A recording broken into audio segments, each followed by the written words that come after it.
조갑제 TV 시청자 여러분 안녕하십니까. 개인은 자살하지만 국가는 자살하지 않는다는 이야기가 있는데, 한국은 과거 역사를 보면은 꼭 그렇지만은 않다는 생각도 듭니다. 1392년에 조선조가 개국을 했습니다. 이 조선조는 과거의 고려, 신라와는 다른 나라입니다. 왜냐? 신라, 고려는 불교, 그리고 화랑도, 그리고 자주국방 의지가 강한 나라였습니다. 수많은 전쟁을 치렀지만은 외국 군대의 도움을 받아서 나라를 지키겠다는 생각 자체가 없었습니다. 외국 군대를 이용하더라도 자신의 목적을 위해서 이용하는 거지, 외국 사람들한테 영혼을 팔고 사대주의를 취한 적이 한 번도 없습니다. 그러나 조선조는 달랐습니다. 조선조는 개국할 때 통치 이데올로기가 주자학이었습니다. 주자학적 통치 이데올로기.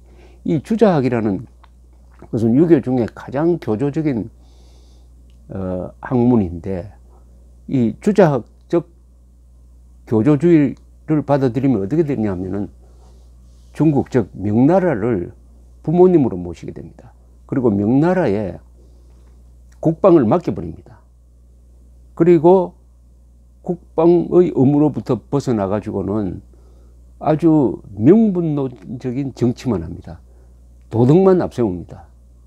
그리고 상공업을 발전시키지 않습니다. 더구나 상무정신은 아주 경멸합니다.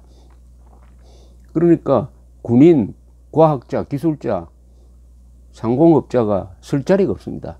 오로지 글을 아는 사람, 그것도 새로운 학문도 아니고 그 중국에서 발달한 몇천 년 전에 그 경서를 달달달 외워가지고 과거시험에 합격하면은 계속 지배층이 되는 이런 구조가 조선조에 들어오면서부터 조선조는 군인을 경멸하고 상무정신을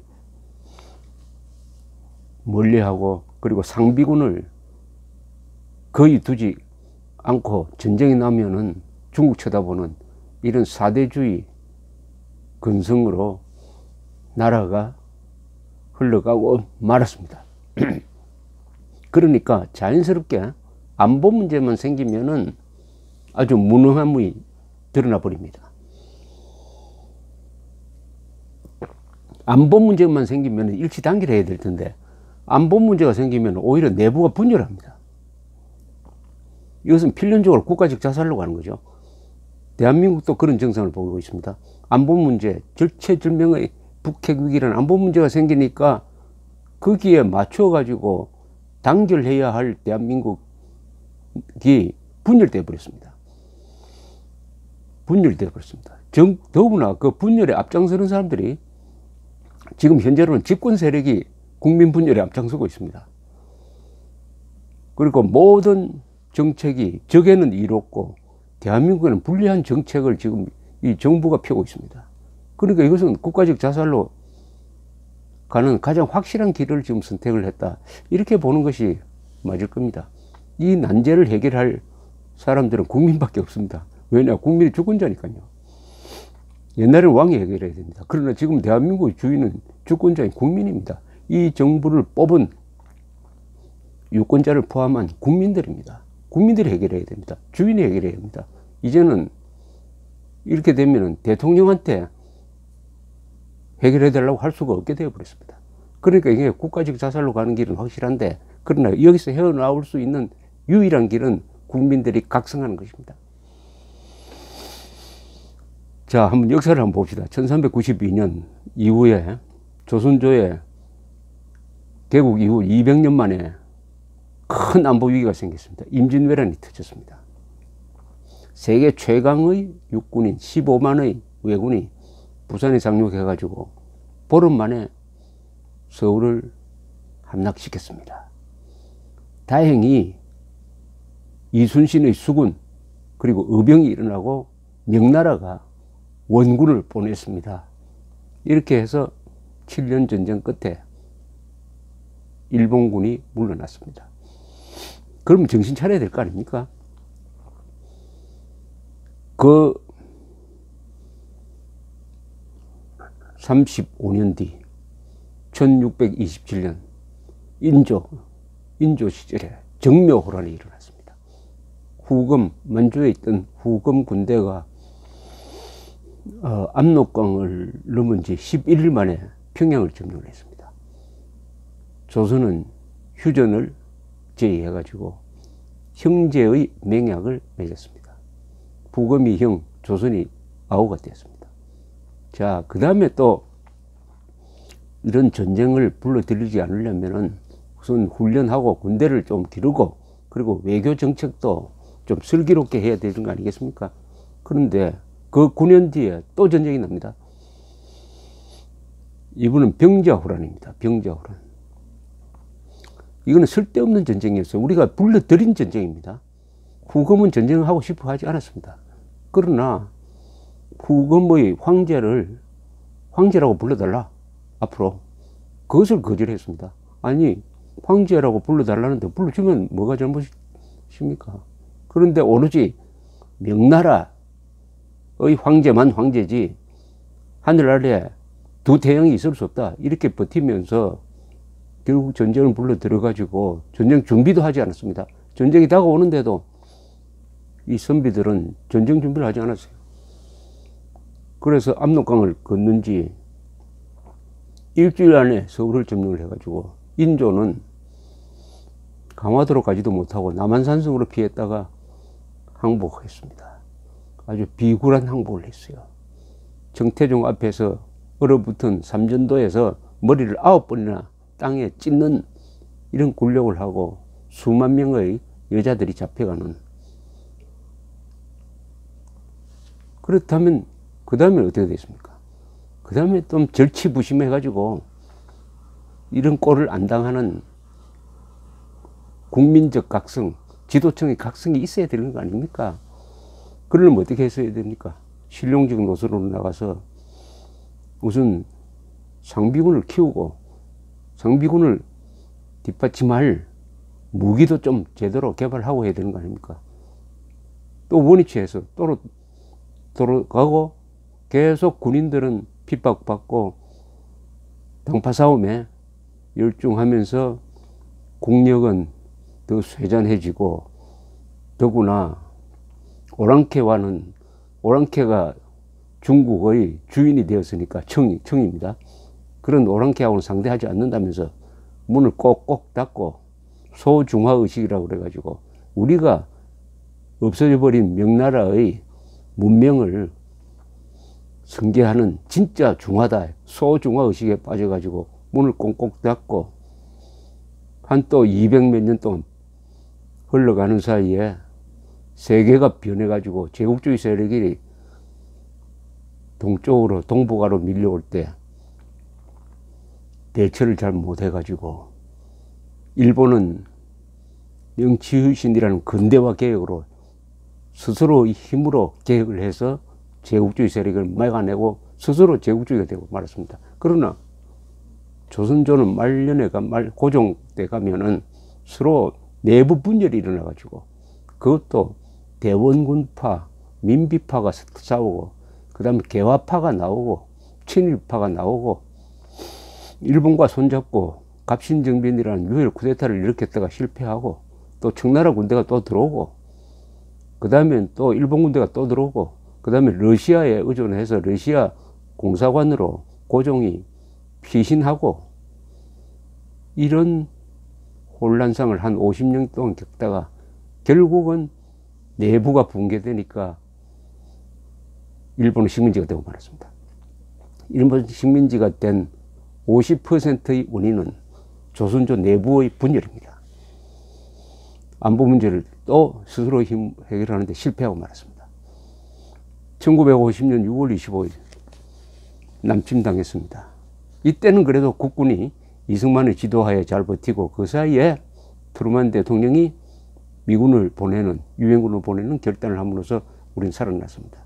이것도 우리 힘으로 안보 문제를 해결한 것은 아니죠. 다만 그 뒤에 한미동맹을 만든 것, 이것은 이승만 대통령의 대전략이 적중을 했습니다. 한미동맹의 틀을 만든 것. 그러나 이것도 반쪽의 성공이 되고 말았습니다.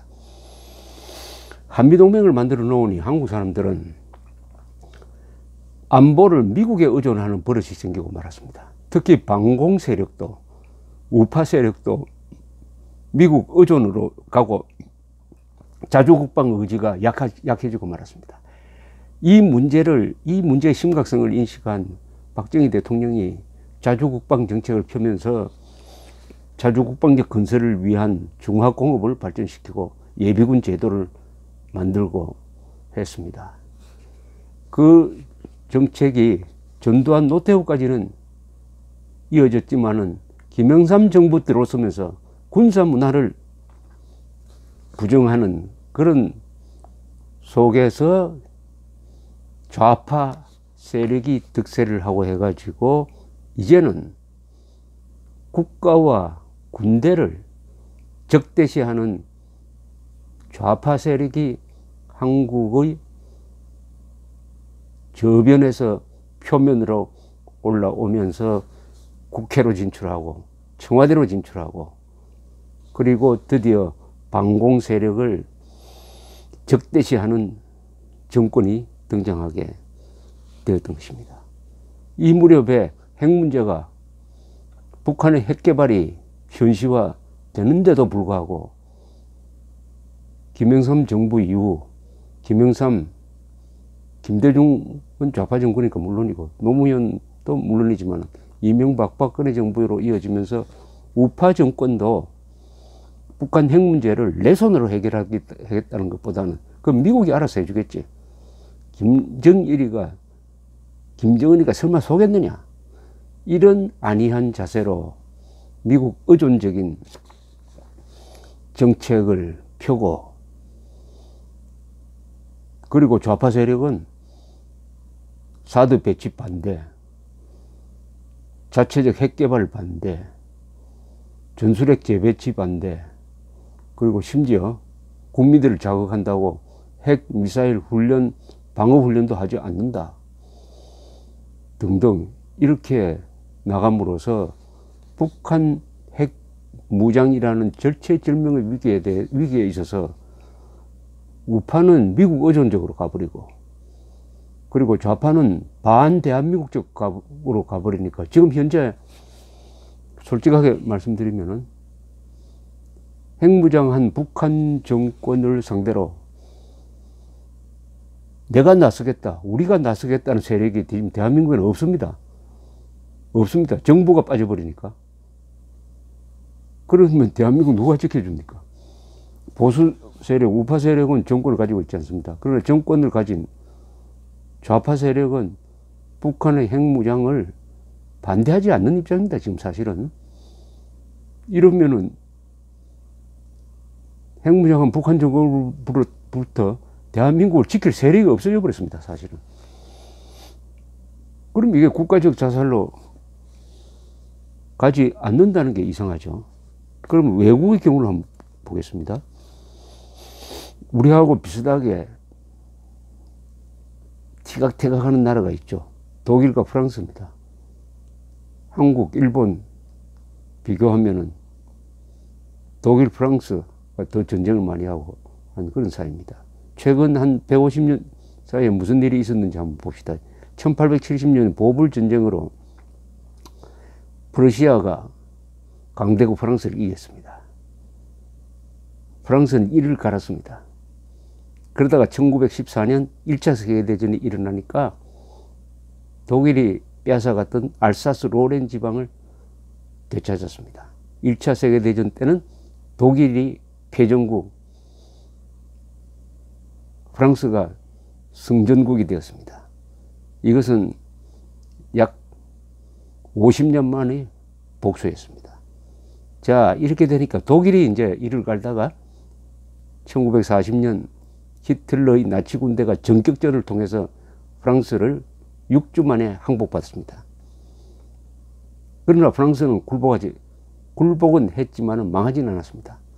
즉 전투에는 졌지만 전쟁에서는 지지 않았다고 드골이 영도하는 이 자유 프랑스 군대가 조직이 돼 가지고 영국, 미국과 손잡고 반격을 개시해가지고 2차 세계대전이 끝날 때는 프랑스가 성전국이 되어가지고 독일을 미국, 소련, 영국과 함께 분할 점령하는 하고 유엔 안보리 상임이사국으로 복귀했습니다.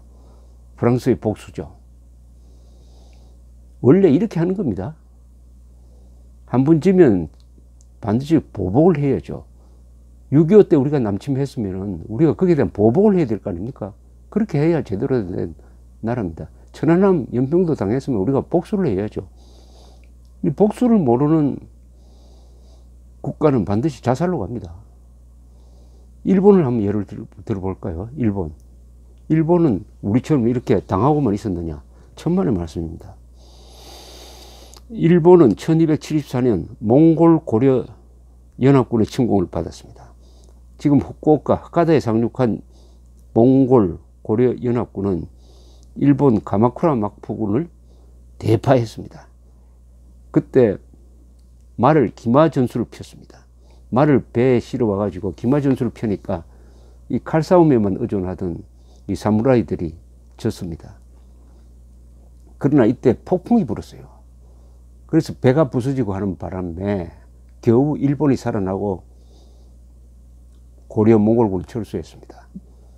그 7년 뒤 1281년에 이번에는 몽골, 고려 그리고 항복한 남송의 연합군 약 15만 명이 수천 척의 배를 가지고 다시 일본을 침공합니다. 상륙전을 벌리는데 이번에는 가마쿠라 막부의 준비가 단단했습니다.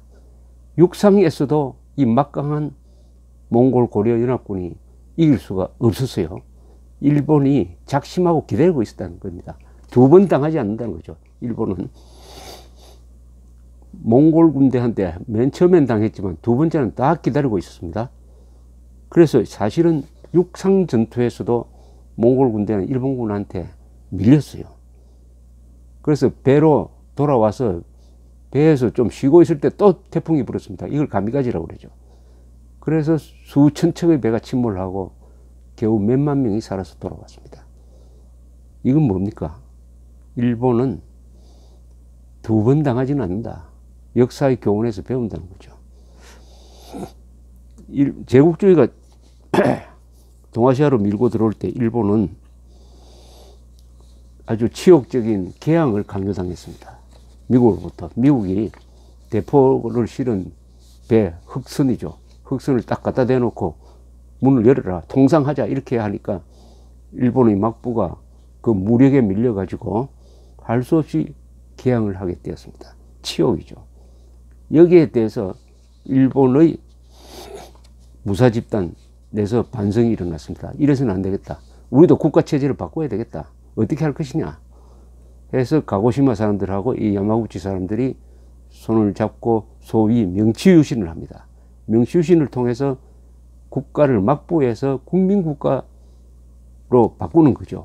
네이션 스테이트로 바꾸는 명치유신 올해가 150주년입니다. 이걸 통해서 새로운 문물을 받아들이고 군사제도를 독일, 영국식으로 받아들이면서 금세 일본은 강대국으로 바꿔버립니다. 안 그래도 도쿠가와 막부 시절에 경제적 기반이 아주 강했습니다. 1700년에 세계에서 가장 큰 도시는 에토, 도쿄였습니다. 그런 저력이 있으니까 새로운 제도를 딱 받아들이니까 금방 일본은 부국 강병한 나라로 바뀌는 것이죠. 말하자면 안보 문제를 스스로 해결했습니다. 한국은 제가 설명드린 것처럼 역사의 실패에서 교훈을 얻지 못하고 똑같은 패턴의 실패를 계속 거듭하고 있습니다. 이렇게 되면 죽어봐야 죽는 줄 아는 일종의 사망유의를 하게 됩니다. 사망유의를. 이 실패에서 배우려면 실패의 요인을 객관적으로 분석해야 합니다. 객관적으로 분석해야 됩니다. 근데 지금 그렇게 하고 있습니까? 조선조가 왜 망했느냐? 다 일본한테 미루지 않습니까? 우리가 잘못한 게 없습니까? 고종이 잘못한 게 없습니까? 민비는 잘못한 게 없습니까? 그런 자체 반성은 하지 않는 거예요.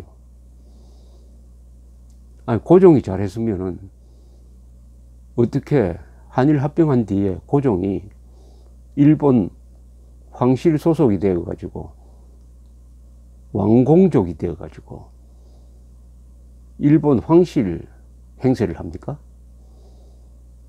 최고사령관이 항복해 버렸어요. 그럼 고종을 비판해야 될 거 아닙니까? 근데 요즘 고종 비판하면 식민사원이다 이럽니다. 아니, 그렇다면 최고사령관인 고종 순종은 항복해 가지고 일본 황실에 들어가 버렸는데 남은 조선인들이 목숨을 걸고 싸우지 않았다고, 그런 사람들 보고 친일파라고 지금 욕하고 있는 꼴 아닙니까? 이런 데서는 절대로 실패의 교훈을 배우지 못하니까 또 비슷한 운명에 처할 가능성이 있다 이겁니다. 지금이 그렇지 않습니까? 북핵 위기 그리고 중국의 급부상이라는 어마어마한 국제적 변화가 일어나고 있습니다. 19세기 말에 조선조를 덮었던 그런 변화와 준하는 국제적 변화가 일어나고 있으면은 과거에 조선조가 식민지가 되고 망해버린 것은 내부 분열에 있었다. 그러니까 이번에는 우리가 절대로 내부 분열을 해서는 안 된다. 이렇게 작심하고 움직인다면 북한 핵 문제를 우리가 해결할 수 있습니다. 그만한 실력도 있습니다. 북한 경제력이 100배입니다. 우리가 능력이 있고 또는 한미동맹도 있습니다. 그런데 150년 전으로 돌아가 가지고 친중파, 친북파, 친미파로 나누어 가지고 지금 내부 분열에 지금 이 정권은 북한 정권하고 맞서는 것보다는 전 정권과 전전 정권을 적으로 돌려 가지고 수사를 통해서 방공 자유투사들을 감옥에 넣는 일에 더 열중하고 있습니다. 한미동맹을 강화해야 될 시점에 한미동맹을 약화시키는 쪽으로만, 그리고 저한테는 굴욕적인 모습을 보이는 일만 하고 있으니까 이게 국가적 자살로 가지 않는다면 그게 이상하지 않겠습니까? 또 한국의 우파 세력은 들고 일어나서 싸워야 할 텐데, 말로 싸우든 법으로 싸우든 싸워야 할 텐데 걱정만 하고 있습니다. 걱정만 하고 있어요. 왜냐? 지금도 미국이 알아서 하겠지. 트럼프가 알아서 하겠지. 미국 군인들이 한국인들, 한국의 애국자들 대신에 피를 흘려달라고 이렇게 생각하는 공짜, 무임승차, 안보 무임승차는 이 우파의 치명적인 약점입니다. 우파가 두 가지를 가르치지 않았습니다. 공산주의가 절대 악이라는 것을 가르치지 않았습니다. 그리고 자주국방 의지를 가르치지 않았습니다. 이렇게 되니까 우파 스스로 간첩, 공작원, 친북 세력, 이 사람들 뭐 굳이 내가 나서 싸울 필요가 있느냐? 미국이 다 알아서 해주는데. 그러니까 느슨해졌습니다. 자유를 파괴하는 세력과 싸우지 않고 동반자가 되어버렸습니다. 말로는 싸운다고 그러죠. 그런 행동이 없지 않습니까?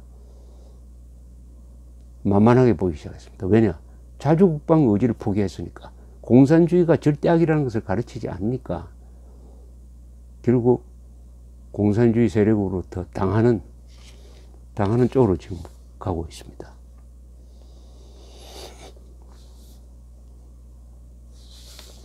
앞으로 이 국가적 자살, 그래서 우리가 국가적 자살 체질 1392년 이후 626년 동안 계속되는 한민족의 이 국가 자살 DNA, 국가 자살적 충동 DNA를 과연 우리가 이번 위기 때 벗어날 수 있느냐? 길은 있을 것입니다. 어떻게 하면 되느냐? 지금 사태를 정확하게 봐야 됩니다. 첫째, 이번 집권 세력의 이념이 뭐냐? 집권 세력의 핵심은 어떤 사상을 가진 사람들이냐? 과연 주사파냐?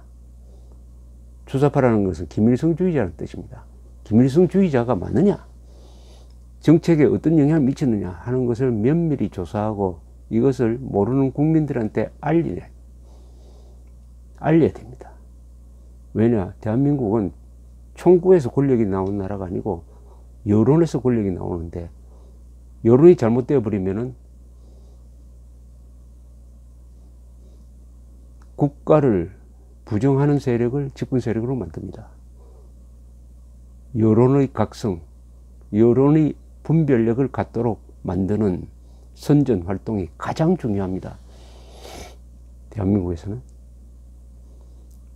법치, 민주 국가로서의 틀을 가지고 있으니까 법으로 싸워야 합니다. 법으로 싸워야 하고 언론으로 싸워야 합니다. 그렇게 하려면은 자유한국당이 할 일이 있습니다. 자유한국당이 진정으로 우파 정당이라면은 제일 지금 현재 먼저 해야 할 일은 지금 집권 세력의 이념 성향을 분석하고 그 이념에 맞춰서 펴는 이 정책을 분석하고 해서 짤막하게 정리해가지고 국민들한테 실상을 알리는 것입니다. 알리는 것입니다. 그 사람들은 면책특권도 갖고 있습니다. 국회의원들은 국민들한테 보고를 해야 됩니다. 보고를 해야 됩니다. 지금 문재인 대통령은 자기가 가장 존경하는 사상가가 신용복이라고 이야기했습니다. 신용복. 북한 노동당 정권의 지령을 받아가지고 대한민국을 공산화하는데 종사하다가 잡혀서 징역 20년을 살고 나온 전향하지 않는 사회주의자 신용복을 가장 존경하는 사상가라고 했습니다. 이렇게 해도 자유한국당이 거기에 대한 비판 한마디 없습니다. 논리적 비판 한마디 없습니다. 그렇다면 이런 나라는 내부 분열에 의해 가지고, 그러니까 적전 분열이죠. 적전 분열로 국가적 자살로 가는, 지난 626년 동안 한민족이 걸어갔던 길을 가게 될 것입니다. 개인은 자살하지만 국가는 자살하지 않는다는 그 법칙이 한국에서는 통하지 않게 될 것입니다. 감사합니다.